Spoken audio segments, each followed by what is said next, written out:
Still same, still drinking and shit. Ooh, hop in that Lob City era of the Los Angeles Clippers was characterized by an exciting, high-flying style of play centered around star players like Chris Paul, Blake Griffin, and of course Deandre Jordan. While they had some successful regular seasons and semi-deep playoff runs, they ultimately fell short of the ultimate goal, and that is winning an NBA championship. Why did this team fail? Well, let's look at the several reasons. First, we have injuries. Throughout their tenure, key players suffered injuries at crucial times, and specifically Chris Paul. And not only did he do it at crucial times, he did it at the worst times. In particular, he faced numerous playoff injuries. Not only did Chris Paul face injuries for the Clippers in the playoffs, but he also faced injuries for the Houston Rockets in the playoffs in 2018 when they faced the Warriors. And of course, he got hurt during the finals when they faced the Bucks. Chris Paul has had a career long of just injuries in the postseason, and that didn't change while he was on the Clippers.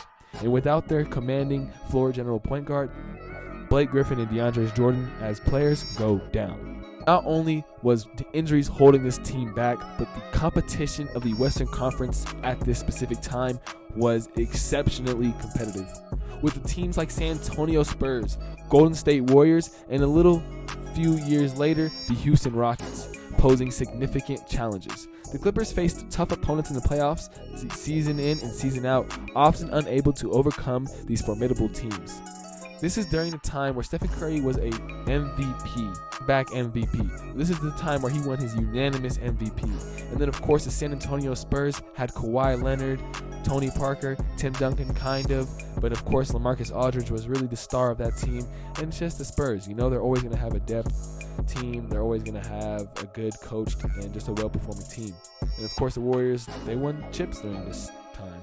Not only was competition and injuries from star players holding this team back, but depth and bench production. While yes, the Clippers had a very strong lineup, and of course they had sixth mans like Jamal Crawford and Lou Williams, their lack of depth outside of them often became a weakness, especially during playoff series where fatigue and injuries take a toll. They struggled to find consistent contributions from their role players beyond their stars when it came playoff time. Guys outside of JJ Redick, Matt Barnes, and other role players weren't able to pick up the lack from the other players on the team, and essentially they just weren't able to make it far into the playoffs. Of course, what you need for a championship team is not only production on the court, but you need to have a good locker room and a team that genuinely bonds. Chemistry and leadership was a big problem for this Lob City team. As you guys may know, Chris Paul isn't the best guy, and he's never been known for being a leader. Despite having talented individual players, there were questions about the team's chemistry and leadership. While Chris Paul was an exceptional floor general, there were reports of tension within the team, particularly between Chris Paul and Blake Griffin, who were the two leading stars of this franchise, which may have affected their ability to perform at their peak in critical moments. Anytime you have your two best players not getting along, it's never going to go well for the team. And, well, it didn't go well for this Lob City team. While all of these things were affecting them, the cherry on top, of course, coaching and management. Coaching changes and front office decisions also played a role. While Doc Rivers proved stability as a head coach for much of the Lob City era, there were criticisms of his coaching strategies and player management, especially in late game situations and the playoffs. The front office's ability to build a roster around the core trio of Paul, Griffin, and Jordan was sometimes questioned. Now, did they put solid players around them? Yes, but you have to remember, this is at a point in time where we're seeing the Warriors, the Spurs, and those guys are really controlling the West, and not just them. You, of course, had the Rockets, OKC, tons of talent in the West, and if you're not able to get the perfect team around this guys, you're not going to make it far into the playoffs, and well, they didn't. Overall, while the Lob City Clippers were an exciting team to watch and enjoyed periods of success, they just couldn't overcome the obstacles and humps it took to win an NBA championship during their time together. During the Lob City era, the Los Angeles Clippers made it to the playoffs in each season from 2011 to 2017. However, during this 6-year period, they never advanced past the Western Conference semifinals. 2011-2012, the Clippers finished as the 5th seed in the Western Conference and advanced to the conference finals semis, where they were eliminated by the San Antonio Spurs in 4 games. They made it to the second round and got mopped. Next season, 2012-2013, The Clippers faced the tough, grit and grind Memphis Grizzlies, who were led by Zach Randolph, Marc Gasol, and of course, prime time Mike Conley, back when he was an all-star. That team showed that grit was too much for this Los Angeles Clippers team, and the Memphis Grizzlies move on in that series in just 6 games. 2013-2014 season. This was the best season, debatably, for this Lob City team. Chris Paul was at his peak, Griffin was at his peak, and of course Jordan was at his peak. All 3 of these players making the All-NBA team. They improved their regular season record and clinched the 3rd seed in the West. In the playoffs, they defeated the Golden State Warriors in the first round, but were eliminated by the Oklahoma City Thunder in the conference semi-finals, losing in 6 games. At this point in time, it's tough to see these guys who are really just a worse version of the OKC's Big 3.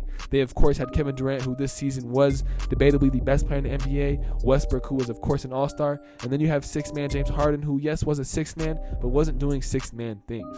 Following season, the Clippers stayed stagnant with the 3rd seed.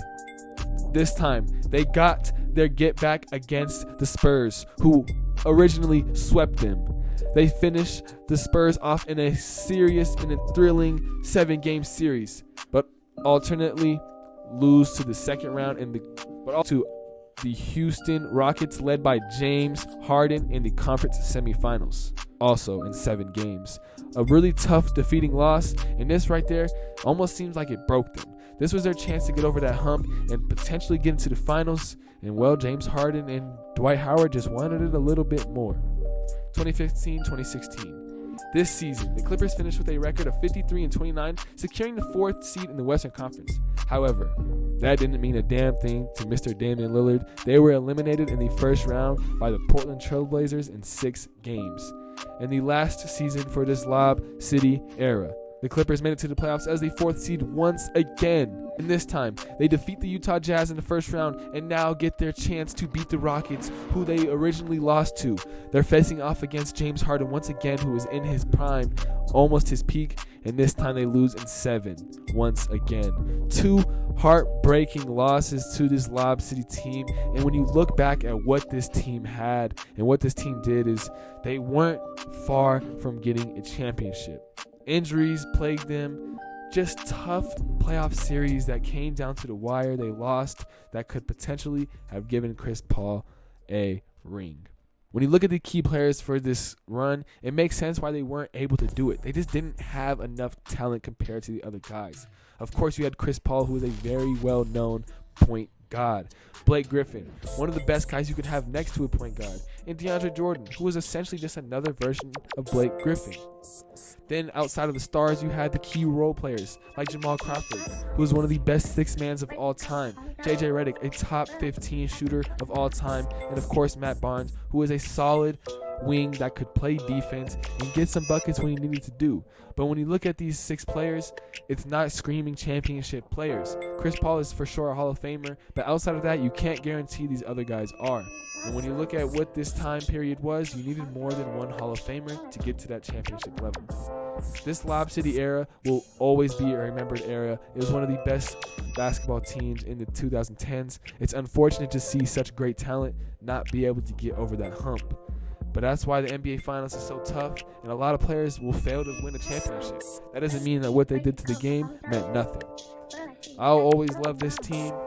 Sucks to see them not make it, but I hope you guys did enjoy. As always, peace.